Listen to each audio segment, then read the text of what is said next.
ഒരിക്കലും ഒരു അടിപിടി അങ്ങനെയൊന്നും വിചാരിച്ചിട്ട് ആരും പോയി കാണരുത് കേട്ടോ. ഇതൊരു ട്രൂ സ്റ്റോറി ബേസ് ചെയ്തിട്ട് ചിത്രീകരിച്ചിരിക്കുന്ന ഒരു മൂവിയാണ്. കൾച്ചറൽ ബ്ലെൻഡ് വിത്ത് മോഡേണിറ്റി കൊണ്ടുവരാൻ ഉദ്ദേശിച്ചിട്ടുണ്ട്. സോഷ്യലി റിലവൻ്റ് ആയിട്ടുള്ള ഒരു ഇഷ്യൂ പറഞ്ഞു പോകുന്നൊരു സിനിമയാണ്. അത്യാവശ്യം കൊള്ളായിരുന്നു. ബേസ്ഡ് ഓൺ ട്രൂ ഇവൻറ്റ്സ് ആയിട്ടുള്ള ഒരു കഥയും കാര്യങ്ങളൊക്കെയാണ്. നല്ല പെർഫോമൻസും കാര്യങ്ങളൊക്കെ ആയിരുന്നു. അത്യാവശ്യം കണ്ടിരിക്കാൻ പറ്റുന്ന നല്ല സിനിമാറ്റോഗ്രാഫിയും കാര്യങ്ങളും മ്യൂസിക്കൊക്കെ അടിപൊളിയായിരുന്നു. നല്ലൊരു മൂവിയായിരുന്നു. കൊള്ളാം. നല്ല സിനിമയാണ്. എന്ന് പറയുമ്പോൾ സജിൻ ബാബുവിൻ്റെ മുൻപുള്ള 3 സിനിമകൾ ഞാൻ കണ്ടിട്ടുണ്ട്. അതിൽ വെച്ച് നോക്കുമ്പോൾ ഇത് വളരെ നല്ല സിനിമയാണ്. എന്ന് പറയുമ്പോൾ ഒരു സോഷ്യൽ മെസ്സേജ് ഉള്ള ഫിലിമാണ്.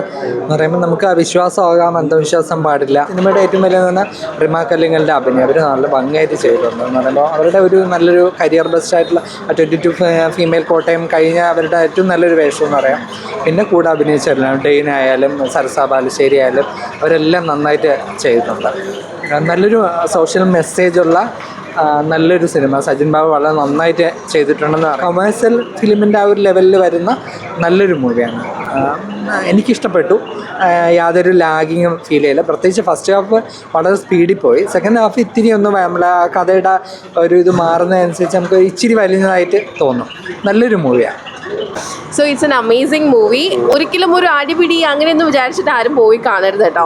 ഇതൊരു ട്രൂ സ്റ്റോറി ബേസ് ചെയ്തിട്ട് ചിത്രീകരിച്ചിരിക്കുന്ന ഒരു മൂവിയാണ്. റിമയുടെ ഏറ്റവും ഒരു bold and rough and tough ആയിട്ടുള്ള ഒരു സ്ത്രീ കഥാപാത്രത്തെ അതിൽ ചിത്രികരിച്ചിട്ടുണ്ട്. ബിരിയാണി എന്ന മൂവിക്ക് ശേഷം സജിൻ ദാസിൻ്റെ ഏറ്റവും ബ്യൂട്ടിഫുൾ ആയിട്ടൊരു മൂവിയാണിത്. ഇതിൽ പറയാതെ പറയുന്ന ഒരുപാട് കാര്യങ്ങളുണ്ട്. ഈവൻ ലേഡീസ് അനുഭവിക്കുന്നതാണെന്നുണ്ടെങ്കിൽ പോലും ഫണ്ട് റേസിംഗ് ഓഫ് കോഴ്സ് എവിടെയൊക്കെ എന്തൊക്കെ കാര്യത്തിൽ ബിസിനസ് ചെയ്യുന്നുള്ള കാര്യങ്ങൾ അവൈലബിൾ അല്ല. ആക്ച്വലി മെഡിസിൻസ് ഈവൻ എനിക്കും ഹോസ്പിറ്റൽ കേസ് ഉണ്ടായിട്ടുണ്ട്. എൻ്റെ പേഴ്സണൽ ലൈഫിൽ തന്നെ ഞാൻ എൻ്റെ കണ്ണുകൊണ്ട് കണ്ടതാണ്. ഞാൻ എൻ്റെ ലൈഫിൽ എക്സ്പീരിയൻസ് ചെയ്തതാണ്.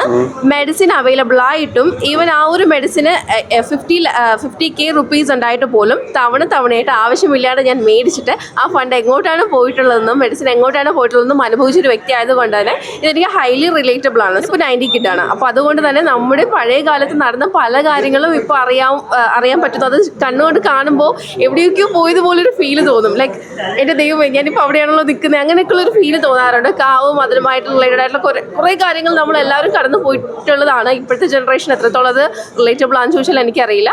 എനിക്കിഷ്ടപ്പെട്ടായിരുന്നു movie. Actually cultural blend with modernity കൊണ്ടുവരാൻ ഉദ്ദേശിച്ചിട്ടുണ്ട്. And also the ending I think like കുറച്ചും കൂടെ ഇതാവായിരുന്നു. ലൈക്ക് ബ്ലാക്ക് മാജിക് ഒക്കെ വർക്കൗട്ട് ആയോ? ബ്ലാക്ക് മാജിക് ആണ് ഓക്കെ. ഇറ്റ്സ് ലൈക്ക് കൾച്ചറിനെ ബ്ലെൻഡ് ചെയ്ത്. പക്ഷേ ഐ തോട്ട് ലൈക്ക് അവസാനത്തെ ഒരു ലൈക്ക് കുറച്ച് ഉള്ളൊരു പാട്ടും കൂടെ വരുമെന്ന് ഞാൻ വിചാരിച്ചു. പക്ഷേ ഇമോഷണലി കണക്ട് ആയി. റീമയുടെ പെർഫോമൻസ് ഒക്കെ ഉണ്ടായിരുന്നു. നല്ല പെർഫോമൻസ് ആയിരുന്നു. എനിക്ക് ഇഷ്ടപ്പെട്ടു. ഹോസ്പിറ്റൽ സീൻസ് ഒക്കെ നമുക്ക് കണ്ണ് നിറഞ്ഞു. അതെ ലൈക്ക് എല്ലാം ഇമോഷണലി വർക്കൗട്ട് ആയിട്ടുണ്ട്. സർവൈവിംഗ് സീൻസ് ഒക്കെ ഉണ്ടായിരുന്നു. സർവൈവ് ചെയ്യുന്ന സീൻസ് ഒക്കെ എല്ലാം എനിക്കെല്ലാം ഇഷ്ടപ്പെടായിരുന്നു. ടോട്ടലി എനിക്ക് വർക്കായിട്ടുണ്ട്. നല്ല രസമുണ്ട്. റിമാക്കല്ലെങ്കിലായാലും എനിക്ക് അമ്മയായിട്ട് അഭിനയിച്ച പുള്ളിക്കാരത്തിയും നന്നായിട്ട് ചെയ്തിട്ടുണ്ട്. എല്ലാവരുടെയും പെർഫോമൻസ് ഒക്കെ അടിപൊളിയാണ്. കൊമേഴ്സ്യൽ മൂവി ആയിട്ട് കാണാണ്ട് അതൊരു IFK മൂവി ആയിട്ട് കാണാനേ ഉള്ളൂ. അങ്ങനെ സിനിമേനെ വേർതിരിച്ചിട്ടൊന്നും കാര്യമില്ല. തിയേറ്ററിൽ വർക്ക് ആയാലേ നമുക്ക് അറ്റ് ദി എൻഡ് കൊമേഴ്ഷ്യലി നമുക്ക് സക്സസ് ഉണ്ടാവും. അതുകൊണ്ട് എല്ലാ തരത്തിലുള്ള പടം എല്ലാവരും വന്ന് കാണണം. അത്രേ ഉള്ളൂ. റീമാക്ക് അല്ലെങ്കിൽ ഇനി ഇടയ്ക്ക് വെച്ചൊരു അവാർഡ് ഇട്ടില്ലായിരുന്നോ? അവാർഡിന് ഏറ്റവും ആപ്റ്റാന്ന് എനിക്ക് പറയാൻ പറ്റത്തുള്ളൂ. എന്ന് വെച്ചാൽ അത്രയും നല്ലതായിട്ട് തന്നെ റിമാക്ക് അല്ലെങ്കിൽ പെർഫോം ചെയ്തിട്ടുണ്ട്. എന്നുവെച്ചാൽ ഈ സിനിമ ടോട്ടലി കൊണ്ടുവന്ന് റിമാക്ക് അല്ലെങ്കിലും 2-3 ക്യാരക്ടേഴ്സ് കാണും. അതിൽ തന്നെ റിമാക്ക് അല്ലെങ്കിൽ ഏറ്റവും നല്ല ബെറ്റർ ആയിട്ട് പെർഫോം ചെയ്തിട്ടുണ്ട്. ഇതിൽ 2-3 ടോപ്പിക്സ് പറഞ്ഞു. ടോപ്പിക്സ് അല്ല 2-3 എന്താണ് പറയാതെ പറഞ്ഞ് കുറേ സംഭവങ്ങൾ പോകുന്നു. എന്ന് വെച്ചാൽ ഒരാൾ നിസ്സഹായത അവസ്ഥയെ വെച്ചിട്ട് മറ്റുള്ള അവരെ ചൂഷണം ചെയ്ത് അവർക്ക് പ്രോഫിറ്റ് ഉണ്ടാക്കുന്നതും, പിന്നെ നമുക്ക് എന്തെങ്കിലും ഒരു ആപത്ത് പറ്റില്ല അതിനെ വിശ്വാസമായിട്ട് മാനിപ്പുലേറ്റ് ചെയ്ത ആൾക്കാർ അതിനെ കാണുന്നതെല്ലാം കറക്റ്റായിട്ട് ഇത് കാണിക്കുന്നുണ്ട്. അത് എല്ലാവർക്കും ഈ സിനിമ എങ്ങനെ കണക്റ്റ് ആവുമെന്ന് അറിയത്തില്ല. ആ സിനിമ ആ ഒരു ടൈപ്പിൽ നിന്ന് കണ്ടാൽ ആൾക്കാർക്ക് ഇഷ്ടപ്പെടും.